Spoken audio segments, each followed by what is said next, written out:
शुरुआत करते हैं इस साइंस मॉड्यूल के क्वेश्चन नंबर फर्स्ट से। तो देखिएगा, क्वेश्चन नंबर फर्स्ट है आपका प्रावर्तन के नियमों के अनुसार। तो देखिए, प्रावर्तन के अंतर्गत आप जानते हैं कि प्रकाश की किरण का जो प्रावर्तन होगा, जिसमें प्रकाश की किरण किसी चिकनी सतह पर आपतित होती है तो पुनः उसी माध्यम में लौट जाती है।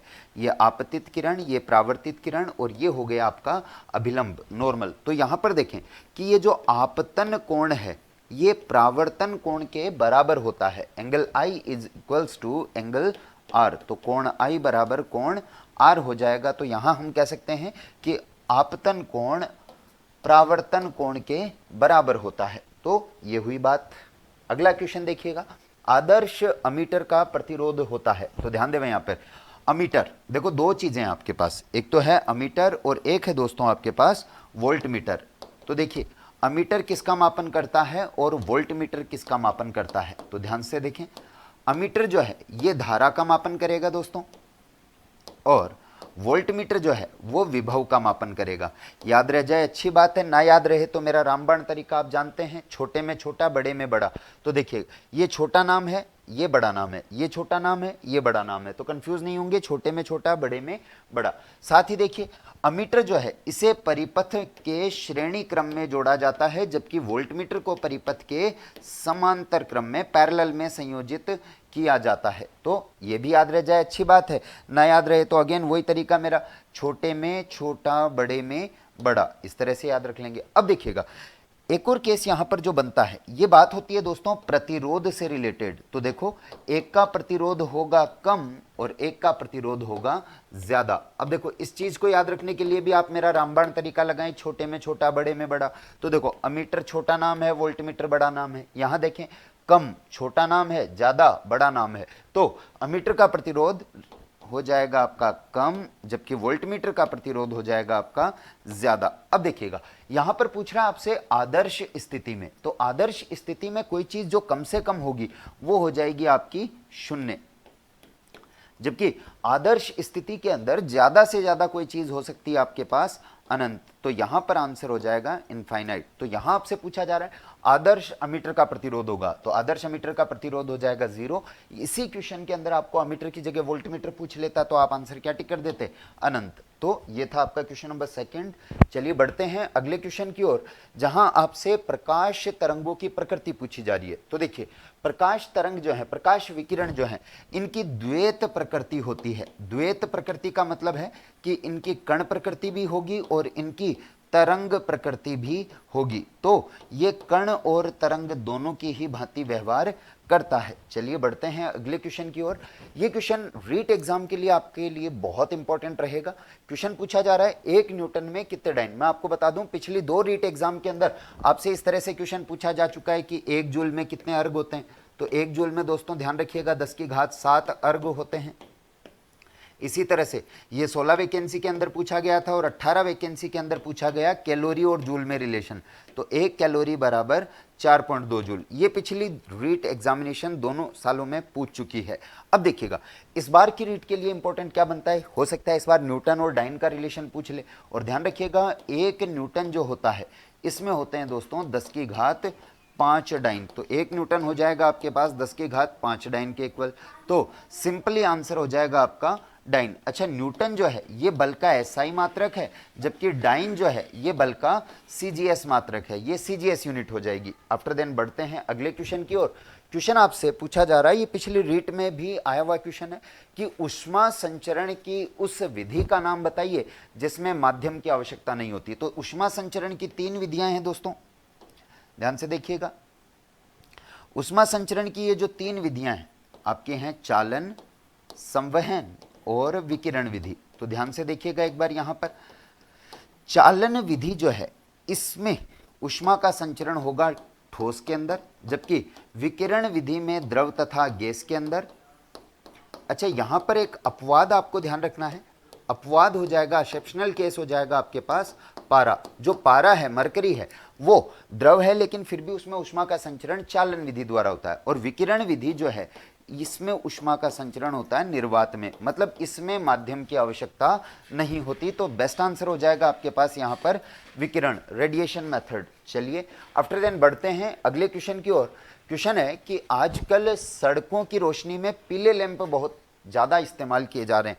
आपने देखा है जो रोड लाइट्स होती हैं, चलो आजकल तो हम फिर भी कहते हैं मरकरी लाइट्स यूज़ की जा रही हैं, जिनकी सफ़ेद रोशनी होती है, दूधिया रोशनी होती है, लेकिन पहले आपने देखा होगा जो रोड लाइट होती थी वो पीली रोशनी के साथ जगमगाती थी। तो वो जो पीली रोशनी थी वो सोडियम धातु के कारण उत्पन्न होती है। तो ध्यान रखेंगे, इस क्वेश्चन का आंसर फर्स्ट हो जाएगा। फिर देखिए बच्चों, अगला प्रश्न है आपके पास लेड पेंसिल। तो देखिए लेड पेंसिल जो होता है इसमें लेड नहीं होता है, लेड पेंसिल में होता है दोस्तों ग्रेफाइट। कार्बन का अपर रूप है ग्रेफाइट होता है। नाम तो आपको दिख रहा है लेड पेंसिल, मतलब लेड होना चाहिए, जबकि उसके अंदर लेड नहीं होता दोस्तों, ग्रेफाइट होता है। तो आपसे क्वेश्चन ऐसे भी पूछा जा सकता है, लेड पेंसिल में लेड की प्रतिशत मात्रा, तो लेड पेंसिल में लेड की प्रतिशत मात्रा हो जाएगी 0%, और यहां आंसर हो जाएगा आपका ग्रेफाइट। बढ़ते हैं दोस्तों अगले प्रश्न की ओर। अगला प्रश्न है आपका रासायनिक रूप से शुष्क बर्फ, सूखी बर्फ है, तो शुष्क बर्फ जो है आपका ये हो जाएगा ठोस कार्बन डाइऑक्साइड। ड्राई आइस जो है, शुष्क बर्फ ड्राई आइस, ये हो जाएगा आपका ठोस CO2, ठोस कार्बन डाइऑक्साइड। तो राइट आंसर हो जाएगा इसका डी। बढ़ते हैं अगले क्वेश्चन पे। तेलों के हाइड्रोजनीकरण, तो सबसे पहले तो आपको यहां पर पता होना चाहिए कि हाइड्रोजनीकरण क्या है। तो देखिए वनस्पति तेल जो है, इन वनस्पति तेलों में निकिल उत्प्रेरक की उपस्थिति में जब हाइड्रोजन गैस प्रवाहित की जाती है तो ये बदल जाते हैं वनस्पति घी में। वनस्पति घी जैसे आप जानते हैं डालडा, ठीक है। तो यहां पर जो उत्प्रेरक है, कैटलिस्ट है, ये हो जाएगा आपका निकिल। अच्छा एक और चीज देखिएगा, यहां पर ये वनस्पति तेल जो है ये होते हैं असंतृप्त वसा, जबकि यहां पर जो ये वनस्पति घी है यह आपकी है संतृप्त वसा, सैचुरेटेड फैट्स। अब देखिएगा असंतृप्त वसा वे होंगी जिसमें कार्बन कार्बन के मध्य द्विबंध या त्रिबंध पाया जाता हो, जबकि संतृप्त वसा वो होगी जिसमें कार्बन कार्बन के मध्य केवल और केवल एकल बंध, सिंगल बॉन्ड पाया जाता हो। बढ़ते हैं दोस्तों अगले प्रश्न की ओर। आपको यहां पर, ये मैं आपसे पिछले मॉड्यूल में भी डिस्कस कर चुका हूं, बहुत ही इंपॉर्टेंट सा क्वेश्चन था जहां पर आपको लिस्ट 1 और लिस्ट 2 को मैच करना है। तो देखिए सीएनजी के जो मुख्य घटक हैं, सीएनजी का मुख्य घटक आप जानते हैं मेथेन होता है, एलपीजी का प्रोपेन ब्यूटेन हो जाएगा, वाटर गैस के अंदर हम कार्बन मोनोऑक्साइड प्लस हाइड्रोजन ले लेंगे, और कोल गैस, इन सभी का मिश्रण होती है। तो यहां आपका आंसर हो जाएगा पहले का 3, सी और डी में से कोई आंसर, दूसरे का 2, ठीक है, अभी भी अलग से मिसमैच नहीं कर पा रहे हैं, तीसरे का 4, तो तीसरे का 4 मतलब ऑप्शन सी इसका सही जवाब हो जाएगा। इसको डिटेल में मैंने आपसे पहले डिस्कस कर रखा है। चलिए बढ़ते हैं अब आगे। अस्थि एवं दंत निर्माण हेतु निम्नलिखित में से किन तत्वों की आवश्यकता होती है, मतलब आपकी जो अस्थियां और दांत हैं ये आपके बने होते हैं कैल्शियम और फास्फोरस के, तो ये ध्यान रखना है आपको। आफ्टर देन देखिएगा दोस्तों क्वेश्चन नंबर 12 जो है आपका, इसमें भी आपको फिर से लिस्ट 1 और लिस्ट 2 को मैच करना है। तो यहां पर विटामिन बी के अंदर विटामिन B12 जो है, जिसका रासायनिक नाम है आपका साइनोकोबालमीन, इसके अंदर दोस्तों पाई जाती है कोबाल्ट धातु। ध्यान रखें, साइनोकोबालमीन में कौन सी धातु पाई जाएगी, कोबाल्ट।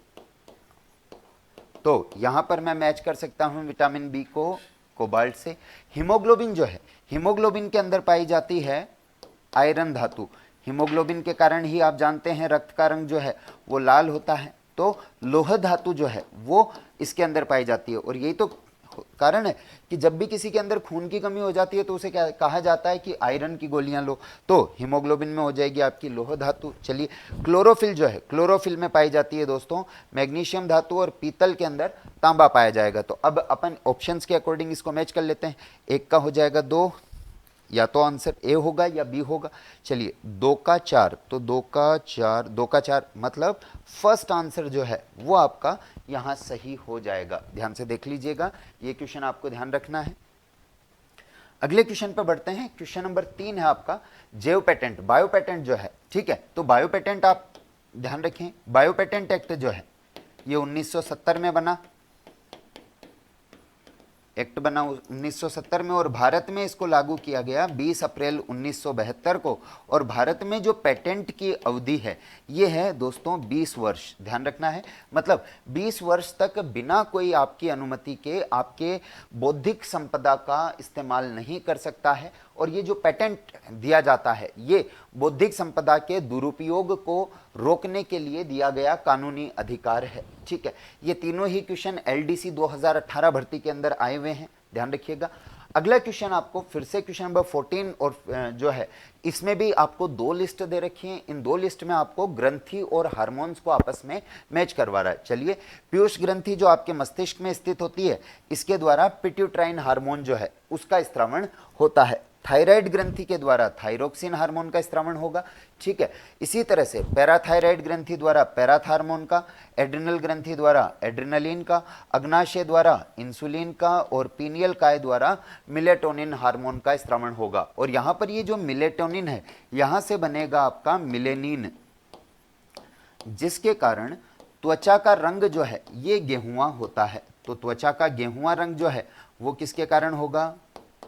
मिलेनिन वर्णक के कारण। चलिए, अब जब यहां पर मैंने मैच कर दिया है तो अब अपन ऑप्शन मैच कर लेते हैं।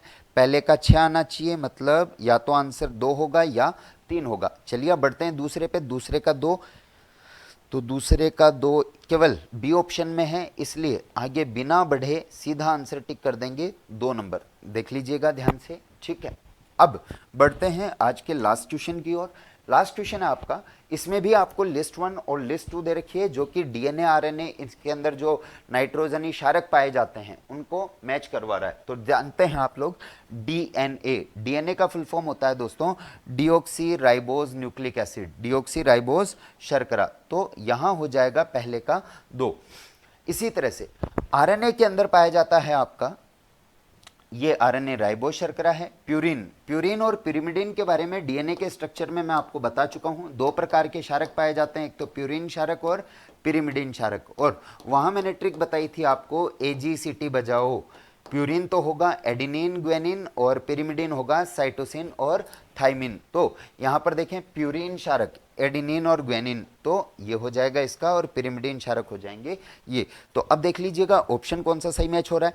पहले का 2, तो पहले का 2, इसका मतलब आंसर 2, 3, 4 में से कोई हो सकता है। बढ़ते हैं अब आगे। आरएनए, आरएनए के अंदर 2 का हो जाएगा 4, तो 2 का 4 आपके ऑप्शन नंबर 2 और 3 दोनों में है, इसका मतलब आंसर इन दोनों में से होगा। चलिए बढ़ते हैं अब आगे।